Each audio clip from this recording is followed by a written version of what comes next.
Hello doctor కార్యక్రమానికి స్వాగతం. ఈరోజు ప్రపంచ ఆస్తమా డే సందర్భంగా అనురాగ్ హాస్పిటల్కి చెందిన డాక్టర్ మాధవి మాజేటి గారు మనతో ఉన్నారు. డాక్టర్ గారితో లైవ్లో మాట్లాడాలనుకుంటే మీరు డయల్ చేయాల్సిన నెంబర్ 08662491955 డయల్ చేసి డాక్టర్ గారితో లైవ్లో మాట్లాడవచ్చు. నమస్కారం మేడం. ప్రధానంగా అంటే చిన్నపిల్లల్లో ఆస్తమా అనేది అసలు వస్తుందంటారా? ఇది ఏ వయసులో వచ్చే అవకాశం ఉంటుంది? చిన్నపిల్లల్లోనండి పెద్దవాళ్ళలోనే ఆస్తమా అనేది వస్తుంది. ఇన్ఫ్యాక్ట్ చాలా కామన్ కూడా. దాదాపుగానండి 8 to 9% అంటే 5 సంవత్సరాల లోపు పిల్లల్లో 8-9% అంటే దాదాపు 10 మందిలో ఒకళ్ళకి ఈ ఆస్తమా లక్షణాలు కనబడతా ఉంటాయన్నమాట అండి. కొంచెం 5 సంవత్సరాలు దాటిన పిల్లల్లో కొద్దిగా తగ్గుతుంది, బట్ బిలో 5 years 5 సంవత్సరాల్లో పిల్లల్లో మాత్రం చాలా హెచ్చుగా కనబడుతుంది. అండ్ దీని లక్షణాలు ఏంటంటేనండి, పెద్దవాళ్ళలో లాగా ప్రతిసారి దగ్గు, ఆయాసం, పిల్లికూతలు అలాంటివి ఉండాల్సిన అవసరం లేదు. చిన్నపిల్లల్లో తరచూ జలుబు, దగ్గు, నిమ్ము అంటే వారానికి 10 రోజులకి జలుబు, దగ్గు, జ్వరం లేకుండా, అండ్ రాత్రిపూట నిద్రలో దగ్గు హెచ్చుగా వస్తున్నా, పిల్లవాడు ఆడుకుంటున్నా పరిగెత్తినా సరే దగ్గు, ఆయాసం లాంటి లక్షణాలు కనిపిస్తే మాత్రం దాన్ని ఆస్తమా లక్షణాల కింద గమనించాలన్నమాట. మేడం, అదేవిధంగా ఈ ఆస్తమా రావడానికి గల కారణాలు ఏంటి మేడం? ఆస్తమా అండి మెయిన్గా ఎలర్జీ. అంటే మన యొక్క శరీర స్వభావానికి. హలో నమస్తే, అమ్మా మీ టీవీ సౌండ్ తగ్గించండి అమ్మా. చెప్పండి అమ్మా, మీ సమస్యను డాక్టర్ గారితో చెప్పండి అమ్మా. మా మనవరాలకి తరచు జలుబు, దగ్గు వస్తూ ఉంటుందండి. ఎంతమ్మా వయసు? 5వ సంవత్సరం అండి. ఓకే, చెప్పండి. 7 సంవత్సరాల నుంచి అలాగే ఉంటుంది. పుట్టిన దగ్గర జలుబు ఎక్కువగా ఉంటుంది. ఇప్పుడు ఆత్మా టైం ఉందని ఇన్హేలర్స్ ఇచ్చారండి. ఓ, ఇన్హేలర్స్ ఇచ్చారమ్మా, వెరీ గుడ్. వాడుతున్నాను, అయినా జలుబు, దగ్గు అలాగే ఉంటుందండి, తగ్గట్లేదు. ఇప్పుడు 4 months నుంచి ఇన్హేలర్స్ వాడుతూనే ఉన్నాము. వాటర్లు తగ్గట్లేదు కదా అని. అదే మరి అదే ఆపకూడదు. మీరు ఒకవేళ డాక్టర్లు ఇన్హేలర్స్ ప్రిస్క్రైబ్ చేస్తే గనక అది తగ్గకపోతే ఎందుకు తగ్గడం లేదని మీరు మళ్ళీ డాక్టర్ దగ్గరికి వెళ్ళాలి. ఇంకోటి, మీకు ఏ రకమైన ఇన్హేలర్స్ ఇచ్చారు, ఎలా వాడుతున్నారు మీరు వాటిని? ఓకే, ఇప్పుడు ఇందులో మీరు బ్యూడికాట్ ఎలా వాడుతున్నారు చెప్పండి. బ్యూడికాట్ మార్నింగ్, ఈవినింగ్ 1 time ప్రెస్ చేసి 10 numbers చదవమన్నారు. ఏమంటే అలా ప్రతిరోజు ఇస్తున్నారా? ఇప్పుడు 1 month నుంచి ఇవ్వట్లేదండి. కొంచెం సైడ్ ఎఫెక్ట్స్ ఎవరైనా చెప్తారని కొంచెం భయం వేసి ఆఫ్ చేసాము. అంతకు ముందు కంటిన్యూస్ గా ఇచ్చారండి? కంటిన్యూస్ గా 3 months రావట్లేదండి. ఓకే అమ్మా, పిల్లల్లో ఆస్తమా లక్షణాలు గమనించి డాక్టర్లు ఇన్హేలర్లు కంటిన్యూస్ గా వాడమని ఇస్తే గనక, ఒకటి చాలా మంది ఇప్పుడు మీరు అన్నారు చూడండి, భయం వేసి మానేసేమండి, సైడ్ ఎఫెక్ట్లు ఏముంటాయోనని. ఈ ఆస్తమా అనే దాన్ని మాత్రం మనం చాలా చక్కగా నియంత్రించుకోవచ్చు అనమాట అండి. మీరు డాక్టర్ల సలహాతో ఇన్హేలర్స్ శ్రద్ధగా వాడాలి ఏంటి. అండ్ ఈ గులాబీ రంగు ఇన్హేలర్, బ్యూడికాట్ లాంటివి కూడా తప్పనిసరిగా ఒక్కోసారి 3 నెలలకి రెస్పాన్స్ రాకపోతే ఇంకో 1-2 నెలలు ఎక్స్టెండ్ చేస్తారు. డాక్టర్లు అవసరం అయితే డోస్ మారుస్తారు కూడా.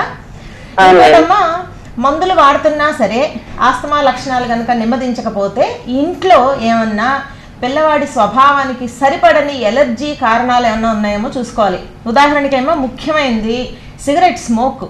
ఇంట్లో ఎవరైనా సిగరెట్లు, చుట్లు తాగేవాళ్ళు ఉన్నా ఏమా, తర్వాత దుమ్ము, ధూళి, ఏమండి కట్టెలిపోయే పొగలు, నెక్స్ట్ మస్కిటో కాయిల్స్ ఉంటాయి చూడండి, పొగ వచ్చేవి, అవి వెలిగించుకోవద్దమ్మా.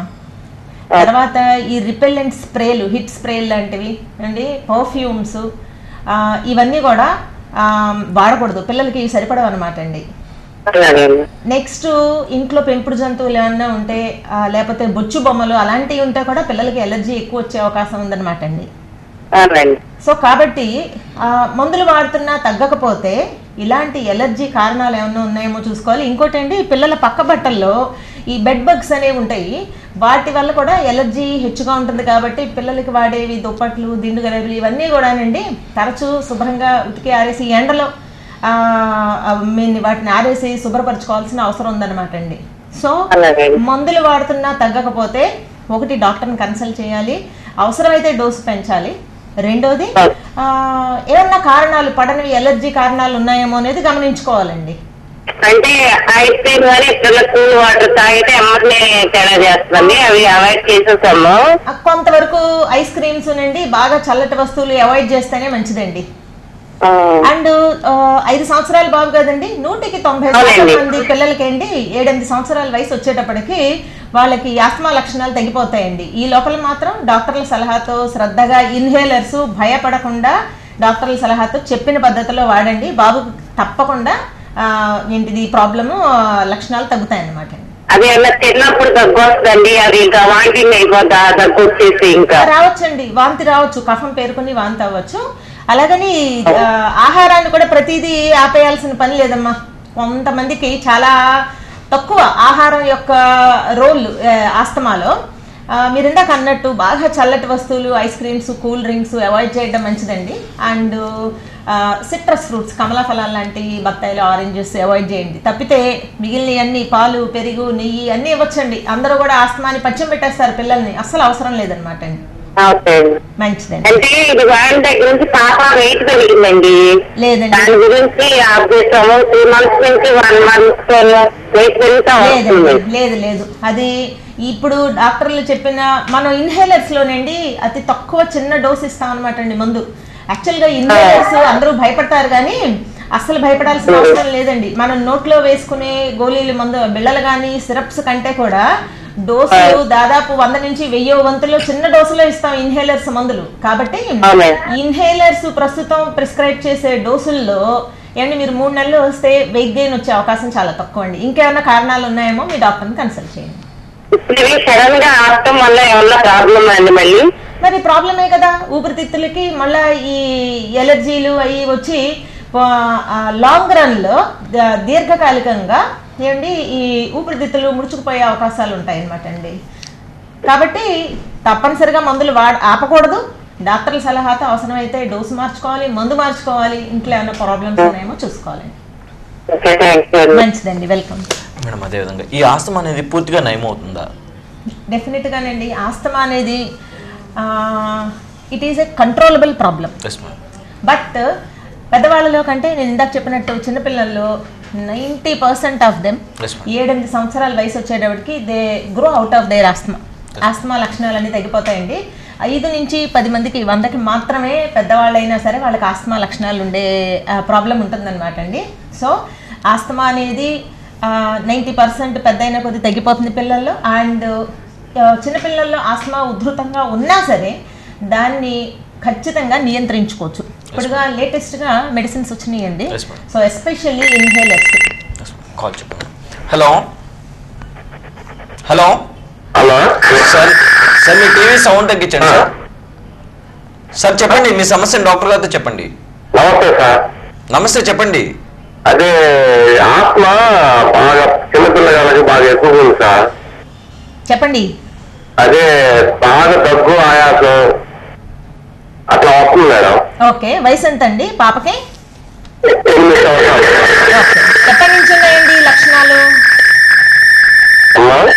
ఎప్పటి నుంచి సార్ మీ టీవీ సౌండ్ తగ్గించండి సార్. టీవీ సౌండ్ తగ్గించా సార్. చెప్పండి. ఎప్పటి నుంచి ఉన్నాయండి ఈ లక్షణాలు? 8 నెలల పాప కాడ నుంచి ఉంది మేడం. ఓకే, ఫ్యామిలీలో ఎవరికైనా ఆస్తమా ఉందండి? మా ఫ్యామిలీ మేడం. అవునండి. అంటే పాప తల్లిదండ్రులు, మేనత్తలు, మానమాలకు ఎవరికన్నా ఉందా? మా అమ్మగారికి ఉంది మేడం. ఓకే, సారీ, మా అమ్మగారికి ఉంది మేడం.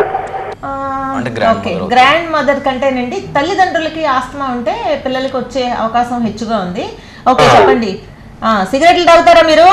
లేదు మేడం. ఓకే, ఎందుకంటే తండ్రులు, తాతలు ఇంట్లో సిగరెట్లు తాగుతా ఉంటే పిల్లలకి ఆస్తమాలకి మేము ఎన్ని మందులు ఇచ్చినా తగ్గవండి. అర్థమైందండి. సో ఆస్తమాకి మందులు ఒక ఎత్తు అయితే వాతావరణం యొక్క కంట్రోల్ ఒక ముఖ్యమైన ట్రీట్మెంట్ లో భాగం అనమాట అండి. ఇప్పుడు మరి పాపకి తగ్గడం లేదు, 8వ నెల నుంచి వస్తుందన్నారు. ఏం మందులు వాడుతున్నారు?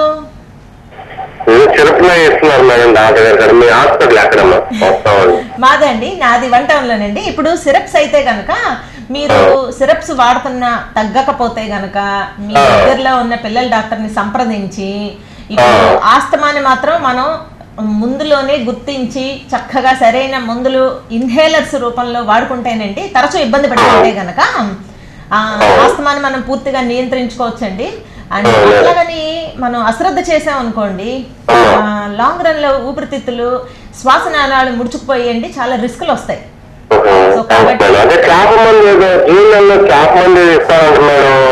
అది చేప మందు నేను కామెంట్ చేయలేనండి. బట్ మేము ఇచ్చే ఇంగ్లీష్ మందులు ఇవన్నీ స్టాండర్డ్ రీసెర్చ్ తర్వాత అండి. ఇప్పుడు ప్రపంచం మొత్తం మీద ఇప్పుడు నేను చెప్పిన ఇన్హేలర్స్ మందులు అవే స్టాండర్డ్ ట్రీట్మెంట్ అనమాట అండి. అవి ఎంతో మంది పిల్లల్లో సంవత్సరాల తరబడి రీసెర్చ్ చేసి కనుక్కున్న మందులు అనమాట అండి. ఇదంతా ఎవిడెన్స్ బేస్డ్ మెడిసిన్, అంటే రీసెర్చ్ చేసి దానికి ఫలితం అంటే సైడ్ ఎఫెక్ట్లు ఏవి లేవు అని అనుకున్న తర్వాతే మనం ఇప్పుడు మనుషుల్లో పిల్లల్లో వాడుతున్నాం అనమాట అండి. అదండి. సో తప్పకుండా ఈ సలహా తీసుకొని అవసరమైతే ఇన్హేలర్స్ అయ్యి వాడించండి. పిల్లలు పీడియాట్రిషియన్ దగ్గరకు తీసుకెళ్ళండి. మంచిదండి, వెల్కమ్. హౌ టు యూజ్ అనే దాని గురించి మనం ఇన్హేల్ బేసిక్గానండి జస్ట్ ఎన్ ఐడియా. మామూలుగానండి మన ఊపిరితిత్తుల్లో శ్వాసనాళాలు ఇక్కడి నుంచి వెళ్ళి 2 శ్వాసనాళాలు మెయిన్ బ్రాంకై అంటాం, అవి ఇలా ఉంటాయన్నమాట అండి. ఏంటి సో లోపల మ్యూకస్ మెంబ్రేన్, పైన స్మూత్ మజిల్ ఉంటుంది. సో ఇవి మామూలుగా ఎంత రేడియస్, ఎంత పరిణామం, ఎంత ఓపెన్గా ఉంటే ఎక్యూట్ ఆస్తమా అనుకోండి, అంటే బాగా ఎక్కువ దగ్గు ఆయాసం ఉన్నప్పుడు ఇలా ముడుచుకుపోతాయి అనమాట అండి. శ్వాసనాళాలు ముడుచుకుపోతాయి, ఈ లోపల కఫం చేరుతుంది. చూడండి ఇంత ఉండే శ్వాసనాళం ఇంత సన్నగా అయిపోయింది. సో ఊపిరాడక ఏమండి ఆయాసం, పిల్లికూతలు, ఏమండి ఎగశ్వాస, అండ్ మహా సీరియస్ అయితే హాస్పిటల్ నుంచి మామూలు మందులు కూడా పనికిరావండి. అండ్ అందుకే హలో హలో హలో అమ్మా, నమస్కారం అమ్మా. మీ సమస్యను డాక్టర్ గారితో చెప్పండి అమ్మా. Good evening madam. Good evening అమ్మా, చెప్పండి. మా పాపకి 8 years అండి. చెప్పండి.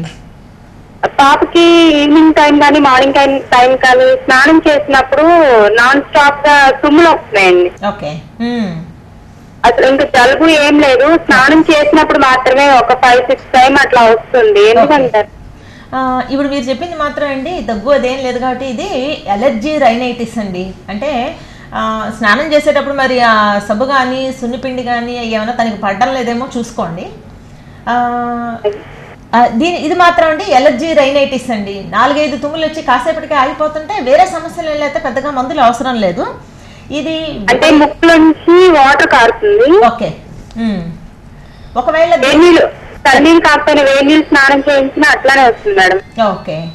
ఇది మాత్రం ఎలర్జీ రైనైటిస్ అమ్మా. అది దీనికి అవసరం అయితే బాగా ఇబ్బంది పడుతుంటే కొన్ని మందులు వాడుకోవచ్చు. బట్ ముందు మీరు వాడే సోపు కానీ లేకపోతే ఆ ఏరియాలో ఏమన్నా పొగలు, దుమ్ము, ధూళి అలాంటి ఏమన్నా ఉన్న పడక ఏమన్నా వస్తున్నాయా, బాత్రూంలో ఏమన్నా ఇంకేమన్నా పెట్టారా, అలాంటి ఏమన్నా ఉంటే కారణాలు చూసుకోండి. అదర్వైజ్ పొద్దున్నే ఏ కారణం లేకుండా కూడా తుమ్ములు వచ్చి ఇబ్బంది పడుతూ ముక్కులమ్మట నీరు కారి అది ఇబ్బంది పడుతుంటే అది ఎలర్జీ రైనైటిస్. అవసరమైతే మందులు వాడుకోవాల్సి వస్తుంది. మంచిదండి. ఏంటి ఇప్పుడు ఇన్హేలర్స్ అనేవి లేటెస్ట్ ట్రీట్మెంట్ ఆస్తమాకి. ఇప్పుడు మనకి కంట్లో ప్రాబ్లం ఉందనుకోండి ఐ డ్రాప్స్ వేస్తాం, స్కిన్కి ఏమైనా ప్రాబ్లం ఉందనుకోండి ఆయింట్మెంట్స్ రూపంలో ఇస్తాం. ఆస్తమాకి కొన్ని మెడిసిన్స్ ఓరల్గా అంటే నోటితో తీసుకునేవి ఇస్తాం, కానీ అవి ఎక్కువ కాలం తీసుకుంటేనండి మనం దానివల్ల సైడ్ ఎఫెక్ట్స్ ఉంటాయన్నమాట అండి. హలో సార్, నమస్కారం సార్. మీ సమస్యను డాక్టర్ గారితో చెప్పండి సార్.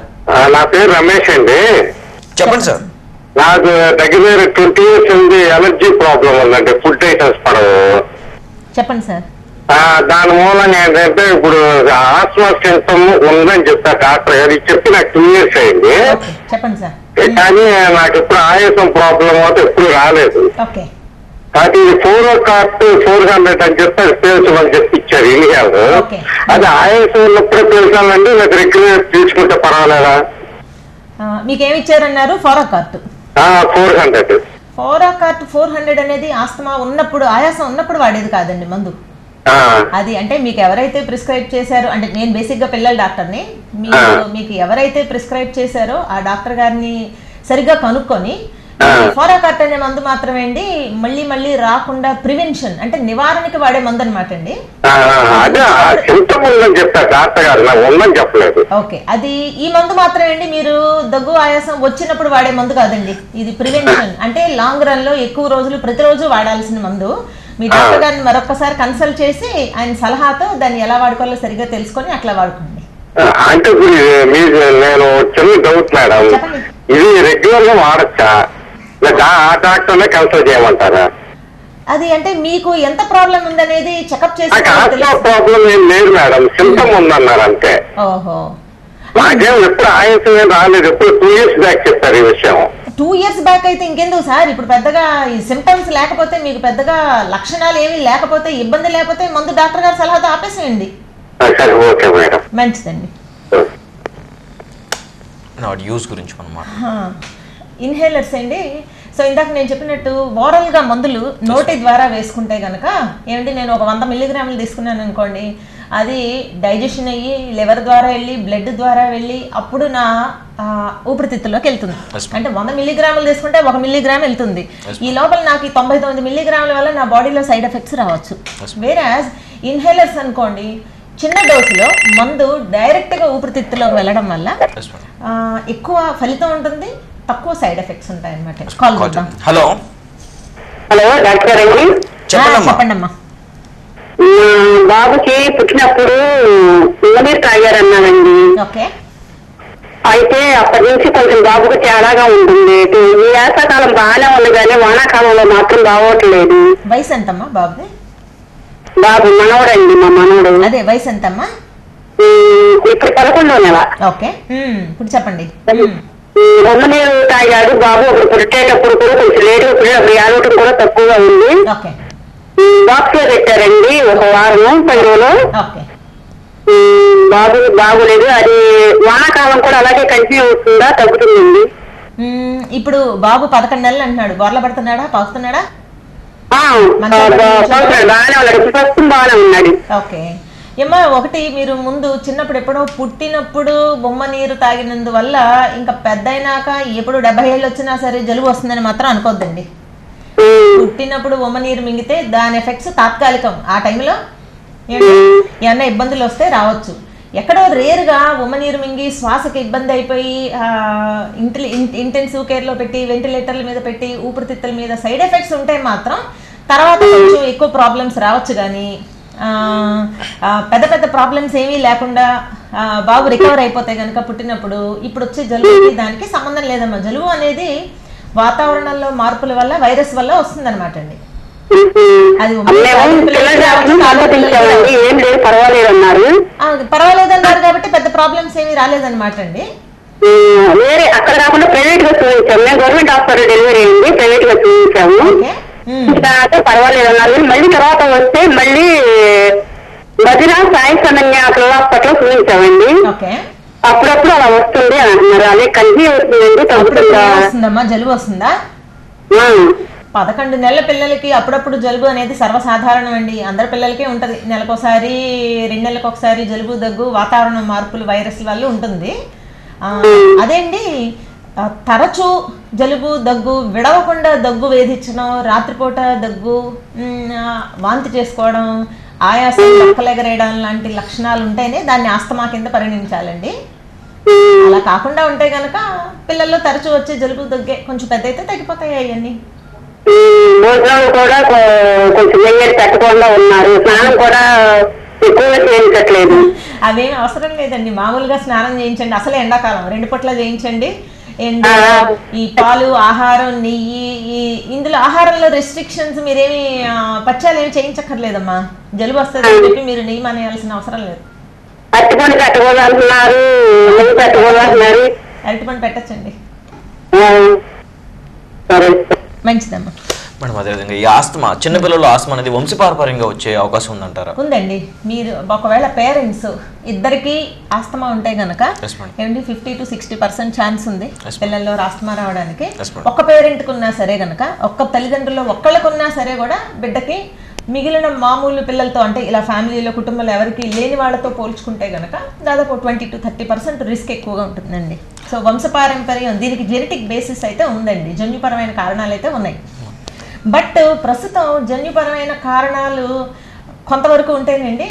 ప్రస్తుతం ఆస్తమా ఇందాక మనం చెప్పుకున్నట్టు దాదాపు 8 నుంచి 9% పిల్లల్లో ఉండడానికి మాత్రం కారణం మెయిన్గా ఎన్విరాన్మెంట్ పొల్యూషన్. ఎన్విరాన్మెంట్ పొల్యూషను, కాలుష్యం, వాతావరణ కాలుష్యం, ఏమండి ఓవర్ క్రౌడింగ్, అండ్ ఇళ్లలో ధారాళంగా క్రాస్ వెంటిలేషన్, గాలి ఆడకుండా ఉక్కపోతగా, ఏంటి గాలిలో తేమ చెమ్మ ఎక్కువగా ఉండడం, ఇవన్నీ కూడా ఎలర్జెన్స్, అంటే మనకి సరిపడని, మన స్వభావానికి సరిపడని ఎలర్జీ కారణాలు పెరగడానికి ఎక్కువ దోహదం చేస్తాయన్నమాట అండి.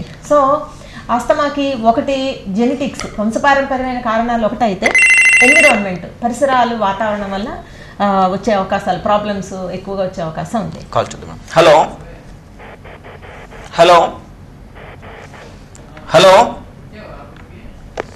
ఓకే మేడం, అదేవిధంగా అంటే పిల్లల్లో ఎక్కువ కూడా ఆస్తమా వస్తూ పోతూ ఉంటుంది, ఎందుకు ఇలా జరుగుతుంది అంటారు మేడం? 2 రకాలండి ఆస్తమా. ఎక్యూట్ ఆస్తమా ఒకటి, క్రానిక్ ఆస్తమా ఒకటి. ఎక్యూట్ ఆస్తమా అనుకోండి, ఇప్పుడు సీజన్లో ఎక్కువ, ఇది వర్షాకాలంలో వర్షాలు పడిన తర్వాత వాతావరణంలో వైరస్ల వల్ల మనం ఎక్కువగా హెచ్చుగా చూస్తాం అనమాట అండి. Virus is the trigger. Hello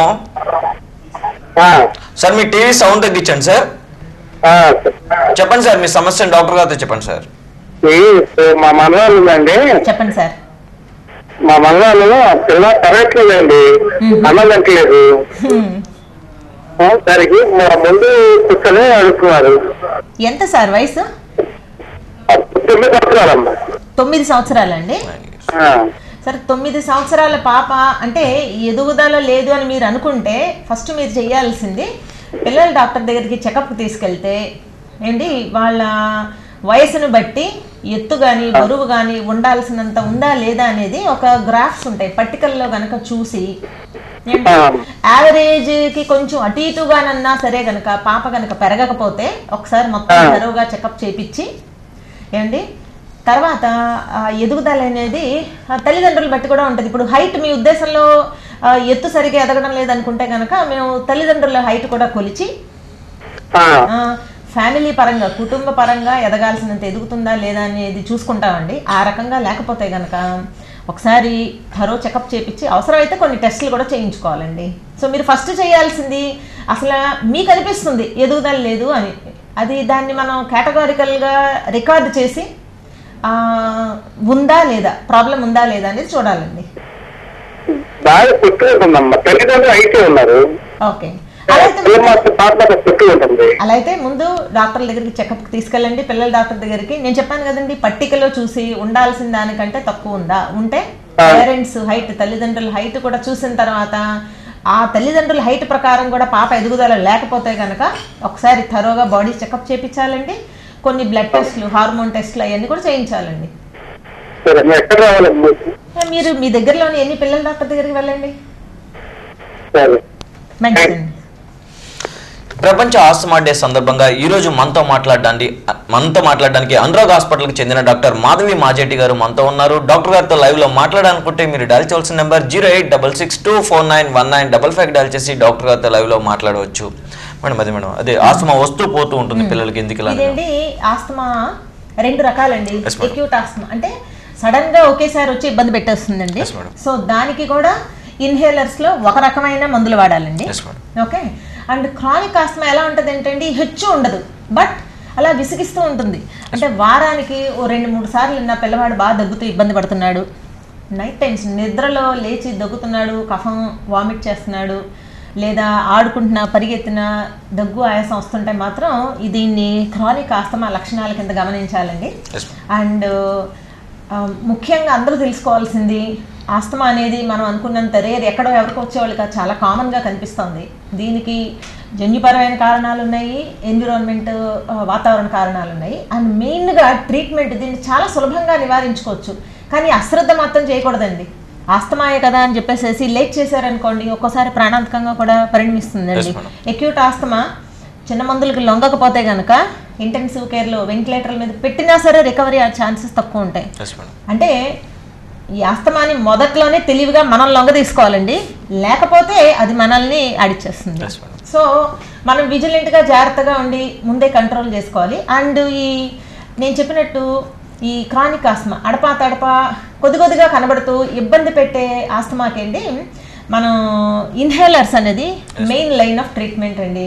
so inhalers అనేది అంటే శ్వాస ద్వారా పీల్చుకునే ఇలాంటి ఇన్హేలర్స్ ద్వారా మందులు వాడడం వల్ల ఏంటి, ఒకటి చిన్న డోస్లో మందు డైరెక్ట్గా ఊపిరితిత్తులోకి వెళ్తుంది.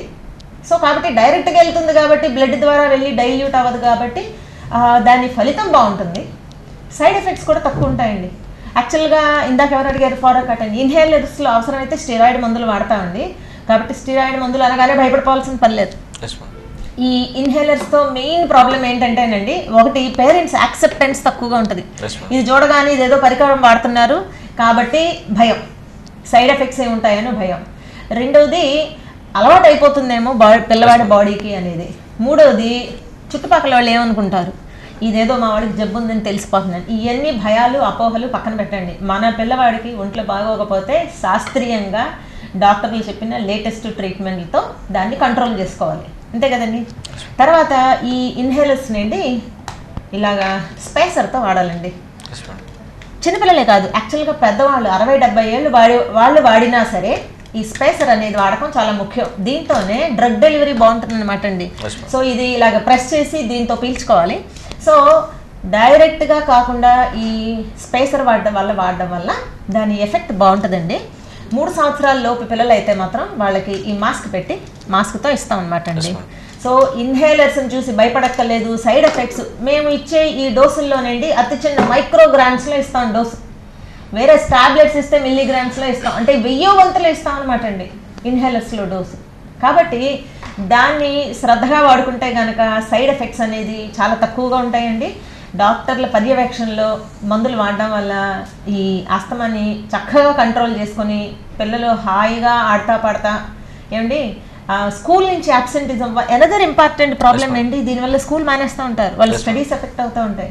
సో ఇవేమీ లేకుండా పిల్లలు హాయిగా ఆడుతూ పాడుతూ చదువుకోవాలంటే ఆస్తమా ఉన్నా సరే లేటెస్ట్ మందుల సహకారంతో డాక్టర్ల పర్యవేక్షణలో చక్కగా ఆస్తమాని మనం నియంత్రించుకోవచ్చు. మేడం అదేవిధంగా చిన్నపిల్లలు ఆస్తమాకి అంటే మెడిసిన్ సిరప్స్ అనేవి లేవు, అంటే ఓన్లీ పీల్చే మందులే ఉన్నాయంటారా? లేదు, మెడిసిన్స్ సిరప్స్ ఉన్నాయండి. ఎక్యూట్ ఆస్తమా అనుకోండి ఇది ఒకటే చాలదు. మేము ఇన్హేలర్స్ నెబులైజర్స్తో పాటు టాబ్లెట్స్ కూడా ఇస్తామండి.